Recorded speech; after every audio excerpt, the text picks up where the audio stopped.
I'm sick right now, so apologies for the raspiness in my voice.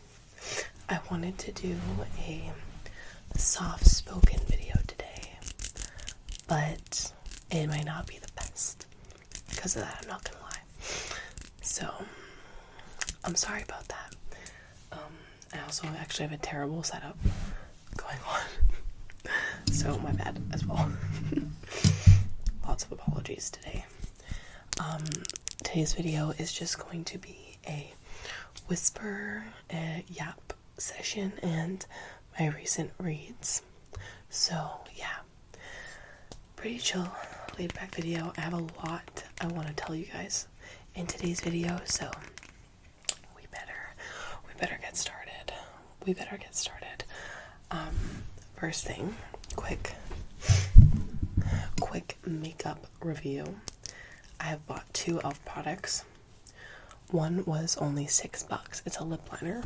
And honestly, it's pretty good for only $6. Like, I don't think it's amazing, but it, my mic just fell over. But yeah, not the best one I've tried. Honestly, the markers, like, in terms of what they're supposed to do, great in theory. However, I find out of all the ones, like drugstore ones I've tried, they don't work very well. But this one, for the price, is not bad, and it is in the shade Rose Macaron.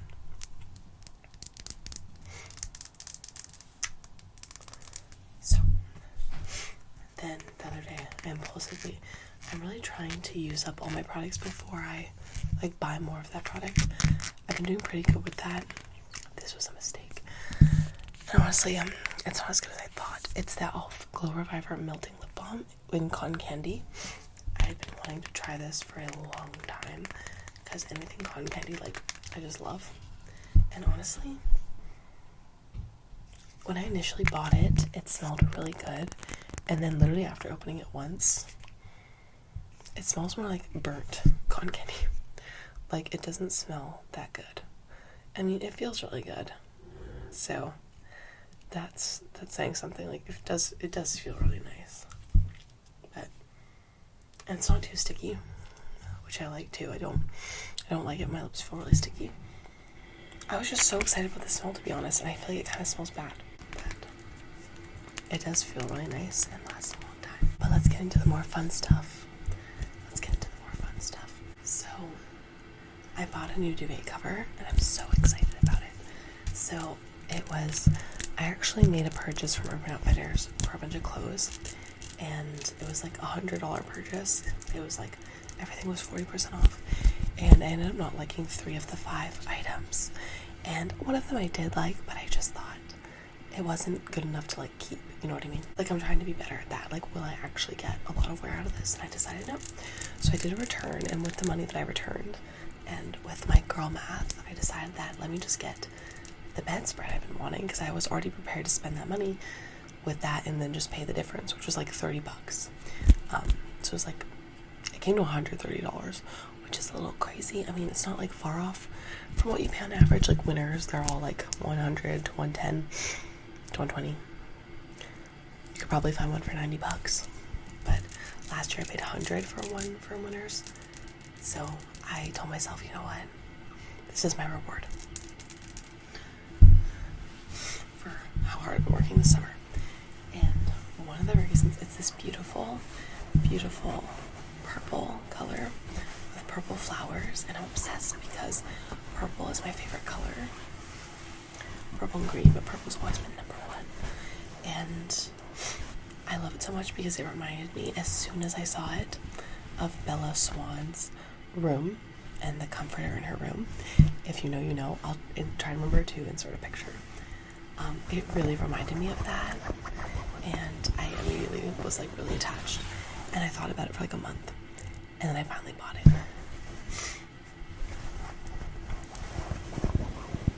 As soon as I got a paycheck.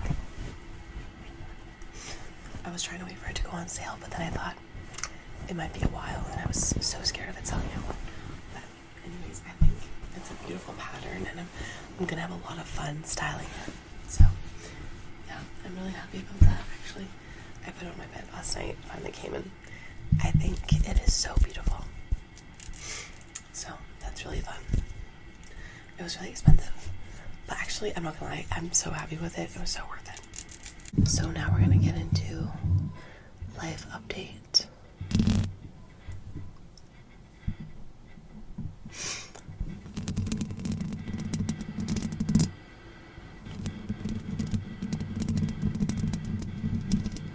So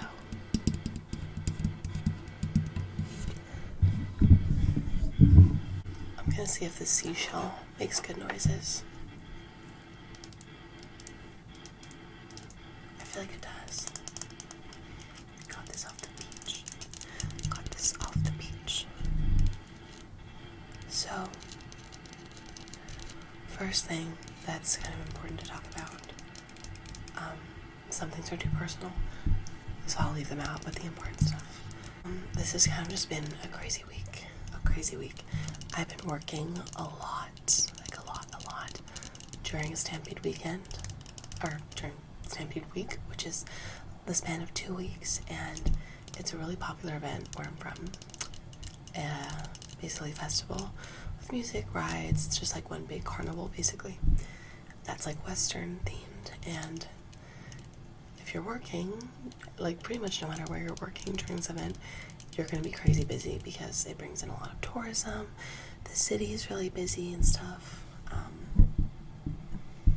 So yeah, it was just a chaotic time, and for me specifically, we were hosting a lot of events and stuff during Stampede, so where I work, so it was very hectic, and I was working long hours, and it's a long commute there and back, usually really late, so my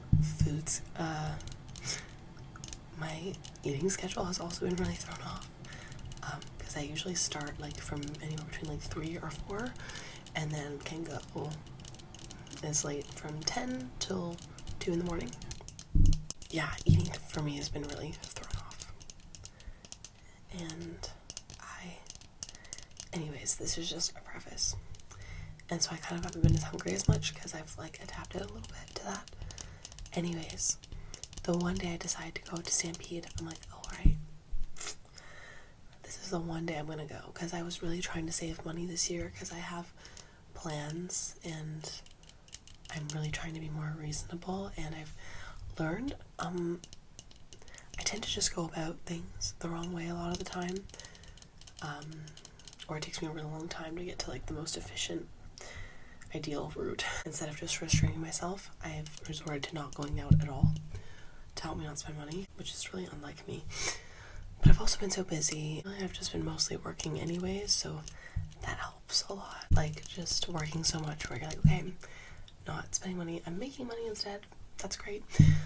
So yeah, this was the one day I decided to go, and I went.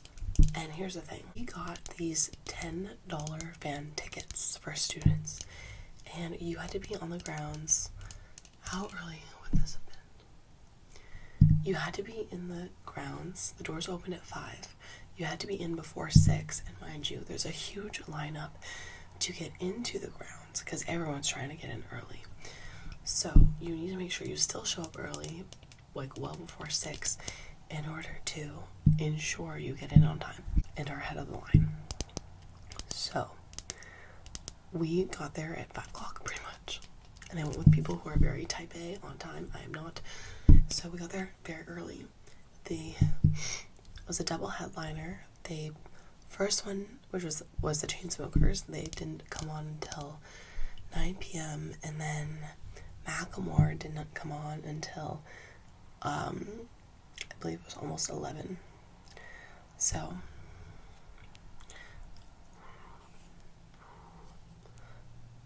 King Kaylin did this trigger and I really liked it. She's doing much better than me. So we had to wait in the grounds for a very long time prior to the concert, and it was very busy, as you can imagine, and very hot. And mind you, this wasn't even one of the hottest days yet. Nope, not even one of the hottest days. So we're waiting forever, and I am sweating. I am so hot. And I was kind of struggling to breathe. And it was weird. I've never had this before, but I was like really trying to preserve my air. Like I was talking less. I wasn't really singing along. I was just mouthing it because I just felt like I didn't have the air.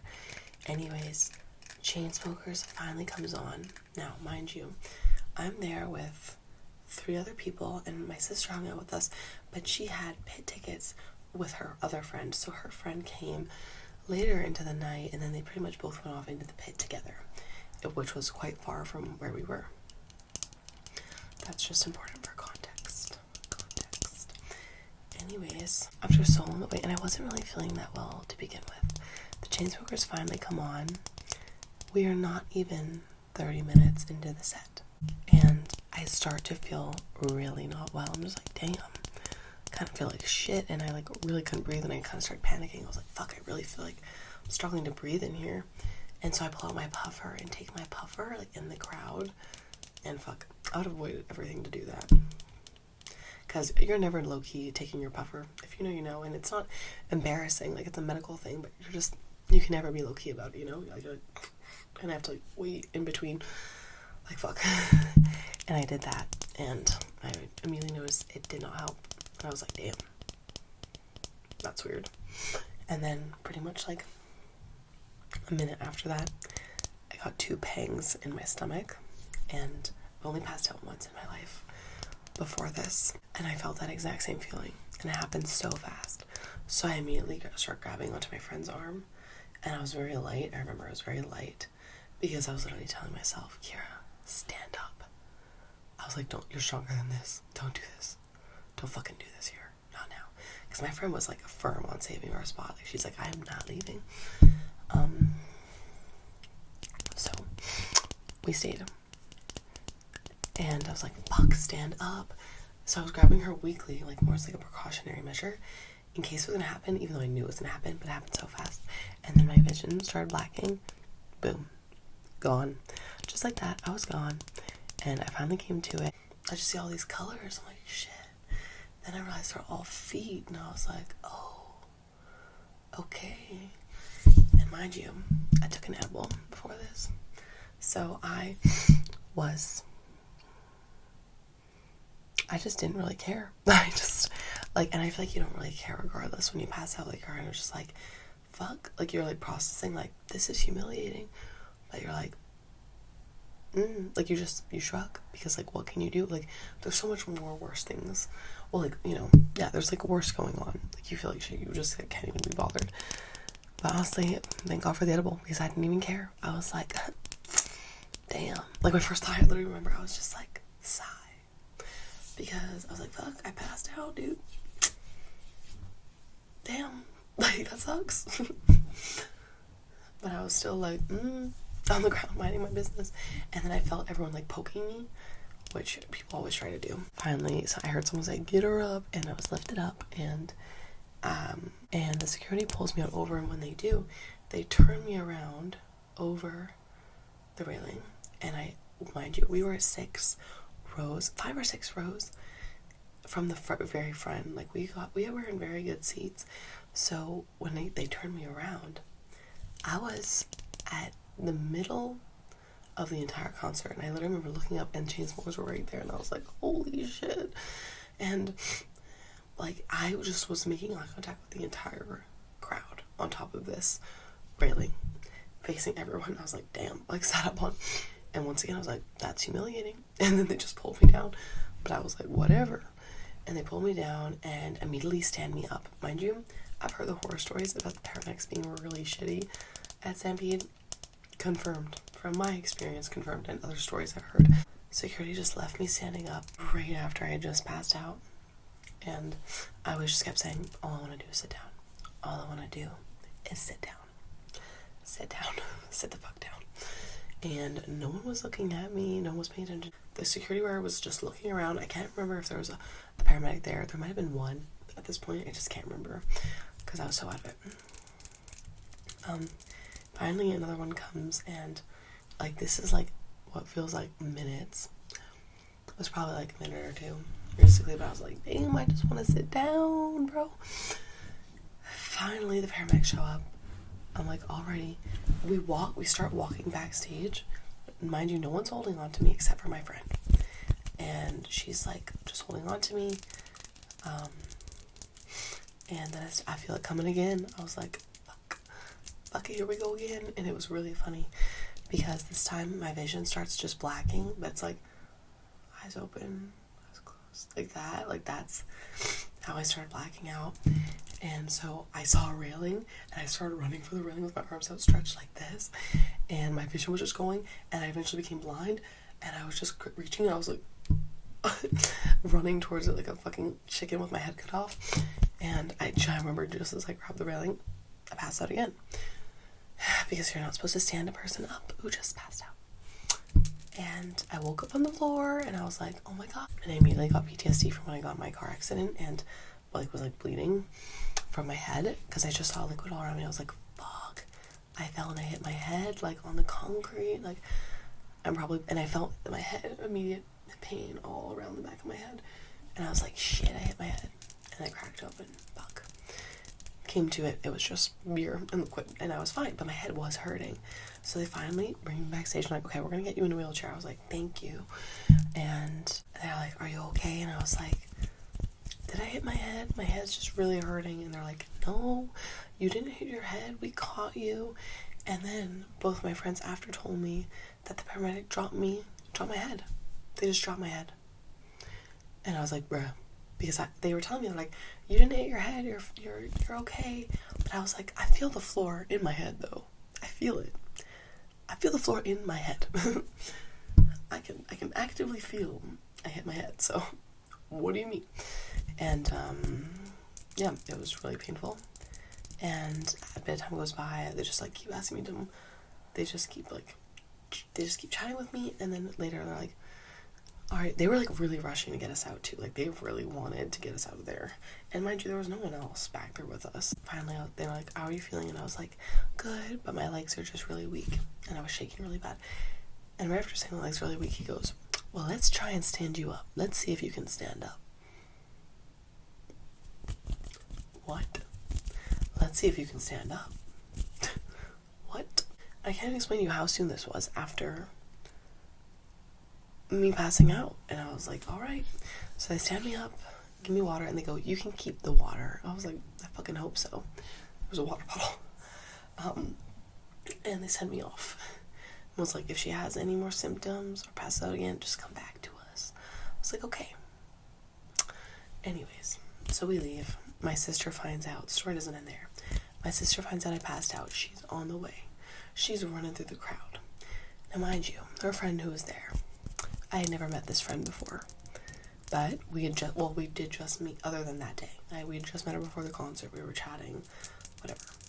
And turns out my friend, one of the girls who I was there with, wrote my sister saying I was seizing, that I passed out and I had seized because I was twitching, but if you know, that's normal to twitch when you pass out. So I just assumed she didn't know that. So my sister thought I was literally seizing, and she was like, holy fuck, and she was freaking out. And she left the pit, and she left her friend there with security, because she was asking them where I'd be. Like the security guards, and they did not know. They could not point her to anywhere where paramedics would be with me. So my sister said, you can stay. And she left her with the security guards, like, I'm gonna go find my sister. She goes, okay, go. Sister finds me. And then after, we hug it out. It's good. She's like, okay, she's chilling. She's like, I gotta write my friend. Like, I feel bad now. She's alone. And she was texting her. And finally, but the data's not working. And so finally she gets a hold of her. It didn't take that long. And the friend is mad at my sister for leaving her alone when she was left with security guards. I'm not gonna lie, she was being a total see you next Tuesday, because she made the entire situation about herself. And I only say that from the perspective of it, like, if it was her, and that was like her boyfriend who was away from her and passed out, or her friend, or a family member, or whatever the case is, someone that she cared about, I'm sure like any decent human would leave too. Like, even though it is just passing out at the end of the day, like, yeah, most people recover from passing out, but you never know the full story, right? Like, there's so many reasons as to why someone could pass out. There's so many things that could happen as a result of someone passing out, and you just want to check on someone to make sure they're okay at the end of the day. And I felt bad for her because she paid a lot more than I did to be there. Like, she had pit tickets. I think it was like $140 or $160. Like, it was expensive. So I had planned to apologize when she came. Like, I'm sorry that this all happened. Like, I really did feel bad because I would have been upset too, you know? Like, damn, someone that I don't really know, like, fuck, they passed away. Like, I'm like, fuck, that's too bad. Like, I had to, you know, basically lose my money, whatever. But at the end of the day, a human being and their wellness is always more important. Like, no matter who it is, you know? And even if you're allowed to be disappointed 100%, but there's also a way of going about it with tact and being respectful and considerate. And I don't know, y'all can drop your opinion down below. That is my opinion, and I had planned to apologize to her when she came and found us. So she finds us, and she sits down, doesn't even look at me, and ignores me, and just like goes on her phone and ignores everyone, and is clearly pissed. And then every so often will look back to my sister and mouth, "Are we going back in? Are we going back in?" And at this point, I told them, I was like, "Go ahead, go back in, go. I'm fine. I'm gonna be fine." I knew I was gonna be fine. I was like, it's okay. But my sister was really amped up because she had been told I was seizing, and she just was like freaking out trying to get through the crowd. It was a really stressful experience. The people who were working there were just really disorganized. She didn't have the full context, and it just really stressed her out, and she didn't want to go back in and go through that again. Honestly, it wasn't that fun.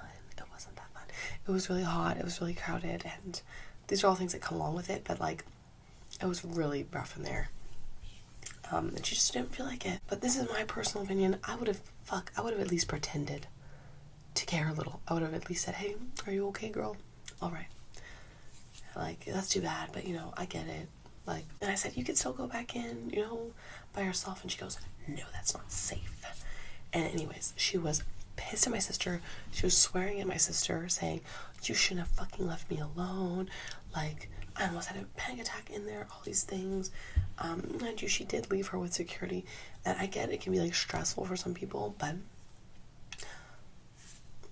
and I have empathy for that, but just the way she was acting was so immature and like selfish and just like ignoring me and not even pretending to like care.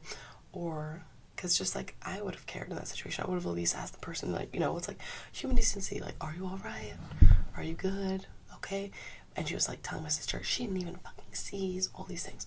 She was just being extremely selfish and then making my sister feel guilty, which I didn't like, because at the end of the day, like, it was my fault. It's not my sister's fault I passed out. Do you know what I mean? And she would have done the same if it was someone she knew, I would hope. Or else you would not want to be at a concert alone with this person. Or anywhere alone with this person where something could go wrong. I just was like, damn, this is not the kind of friend I would want around. And my sister immediately decided that too and was like, "I'm not talking to this girl again." So that's how that went. And I felt kind of bad that this situation brought that to light, but I guess it needed to happen. Because it would happen at one point or another. But anyways, then the Prime Minister came to my workplace a few days later. I pull up to work and he is there at my work. I was literally feet away from him. Couldn't believe it. I was shook. And then today, also my fucking cassette player broke. I'm so upset about it. Then today, I fucking knocked my cactus and then immediately saw all the pricks in my hands and like panicked and like tried to rub them off like an idiot and dug them further into my skin and dug them into this hand too. So my boyfriend spent the afternoon picking out over 100 needles from my hands with tweezers. And there's one still stuck in this finger and it hurts every time I brush over it. But that's not bad for how many was in there. That's really not bad. I'm sorry, Noah, for the things I put you through. But yeah, anyways, that concert, wild time.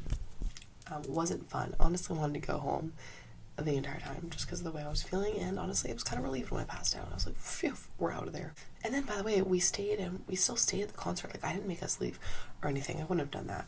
We sat down and watched the concert from a huge screen, and we were all making the most of it, enjoying it, laughing, watching it, making comments. And this girl, she was just pissed, ignoring everyone. I was like, okay, if you really want to get the most of your money, I feel like you could have just tried to make the best out of the situation. But I totally get, once again, being upset, but just felt like it was a hella immature way to go about it. But whatever. So yeah, I did end up having a mild concussion after that because of the paramedics dropped my head. My head was in a lot of pain and I had light sensitivity. It was minor, but thank God. But yeah, I felt very foggy the next day as well. But thankfully it didn't last long. So yeah, that has been my week. But now that I've spent enough time talking about that, let's get into the reads that I've currently been reading and are planning on reading as well.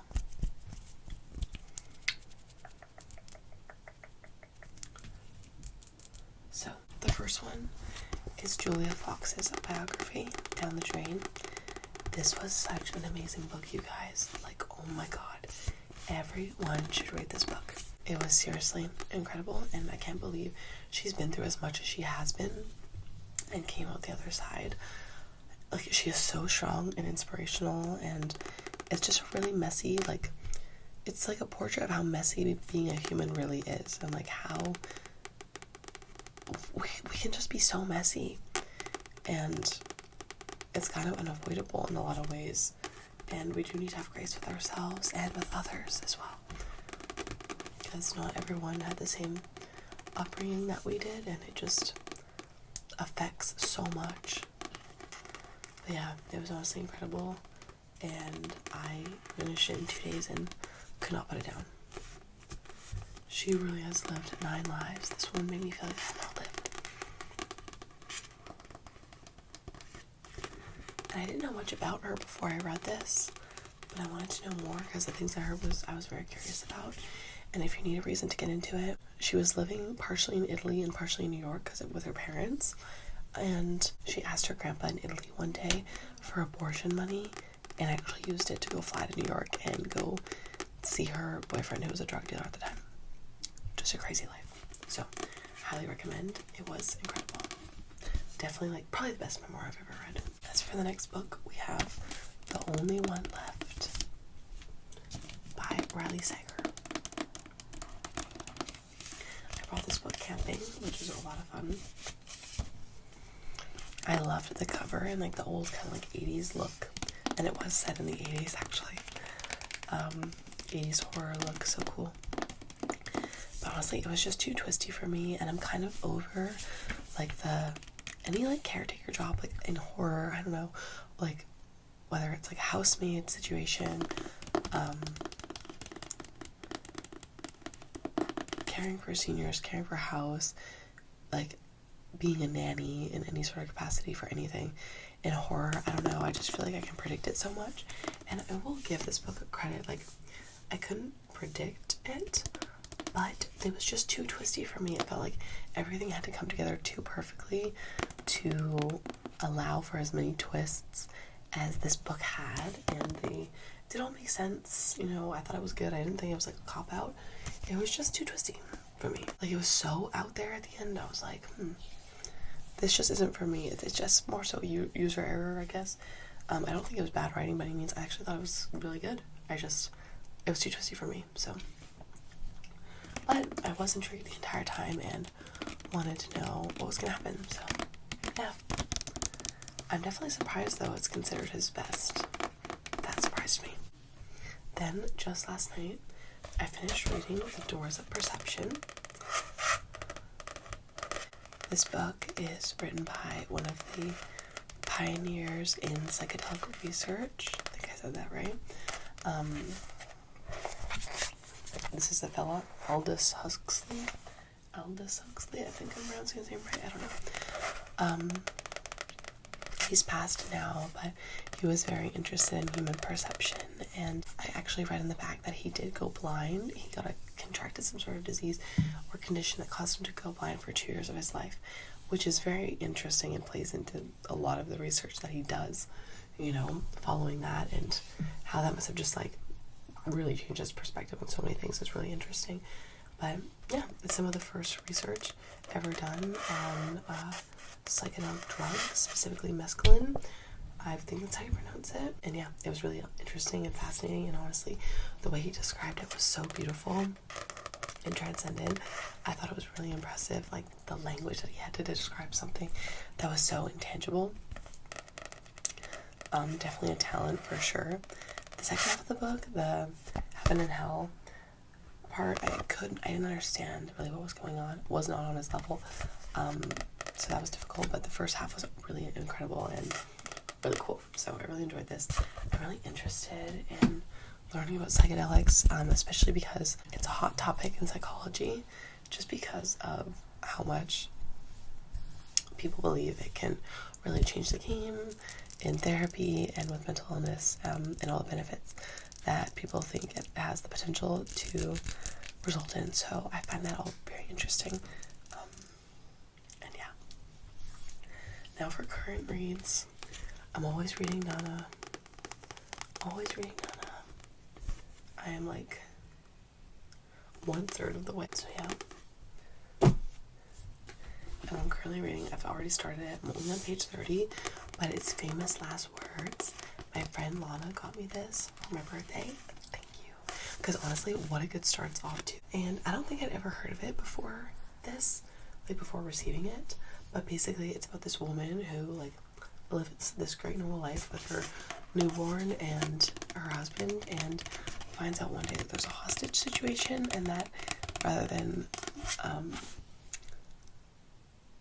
being the person who was kidnapped, he is the actual guy who's holding people captive. So,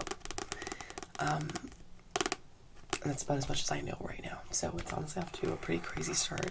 We got into things pretty quick, which I really liked. And yeah, this will make for quite an interesting read. I've heard really good things about it, so I'm really excited to keep going. Actually, I can't wait to continue because it's been so interesting already. And I really like the writing style as well so far. Then here's 2 books that I plan on reading next. Sorry y'all, my phone died and the video hadn't saved, and I almost... And then after refreshing it 4 times, it saved. And I couldn't believe it, like it popped up. I was so happy. But to finish this off quickly before that happens again and I get horrified. That was so scary. This is what I plan on reading next. Well, one of the books I plan on reading next. It's Thinner by Stephen King, and basically all I can remember what I was told about this book is that this guy just keeps losing weight and can't stop, and he's gonna die. Let me actually just read the back. Attorney Billy Halleck seriously enjoys living his life of upper-class excess. He's got it all, an expensive home in Connecticut, a loving family, and 50 extra pounds that his doctor repeatedly warns will be the death of him. Then, in a moment of carelessness, Halleck commits vehicular manslaughter when he strikes a jaywalking old woman. But Halleck has some powerful local connections and gets off with a slap on the wrist, much to the fury of the woman's mysterious and ancient father, who exacts revenge with a single word: thinner. Now a terrified Halleck finds that weight, once so difficult to shred, dropping effortlessly and rapidly by the week. Soon there will be nothing left of Billy Halleck, unless he can somehow locate the source of his living nightmare and reverse what's happening to him before he utterly wastes away. I've heard really good things about this book. Very interesting concept as well, and if it's done by Stephen King, I am going to trust that it's done well. So, yeah. I'm very much so looking forward to this book. And the other book that I just got the other day, and I got both of these books secondhand, which was awesome. And I couldn't believe I found this one secondhand because I've been wanting to read it so bad, just because it's music related, and specifically I think like punk rock related, and it's horror, which is like some of my 2 favorite things. It's called My Ex, the Antichrist, and that's literally all I know. I've read the back. I still don't get what's going on. I think it's meant to be kind of a vague description for a reason, so I'm going to go into it like that. But horror and music, I'm really excited.